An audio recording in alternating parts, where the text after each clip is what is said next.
ऐन दिवाळीमध्येच हे मला एकटीला सोडून चाललेत. आता का ते पुढे सांगतेच.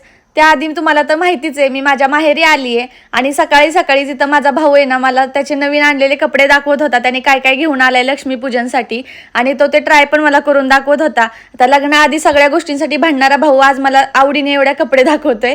त्यानंतर मी छान अशी रांगोळी काढून घेतली, कारण आता आमच्या सासरची येणार होते आणि माझ्यासाठी भरपूर काय काय ते गिफ्ट्स पण घेऊन आले होते. पहिल्यांदा तर ही साडी, हे शहाळ आणि थोडेफार फ्रुट्स पण आणले होते. आणि सगळ्यात भारी म्हणजे एवढा सगळा ते फराळ माझ्यासाठी घेऊन आले होते. आता ही माझी दुसरी दिवाळी आहे, तरी पण आहे ना, पहिल्या दिवाळीला त्यांना काही यायला जमलं नव्हतं आणि ही दिवाळी पण मी माझ्या माहेरी सेलिब्रेट करणार होते. त्यामुळे माझ्या सासरची सगळीच मंडळी हे सगळं घेऊन आलते आणि ह्या आहेत माझ्या सासूबाई. या तर तुम्हाला माहितीच आहेत, बऱ्याच व्हायरल झाल्यात.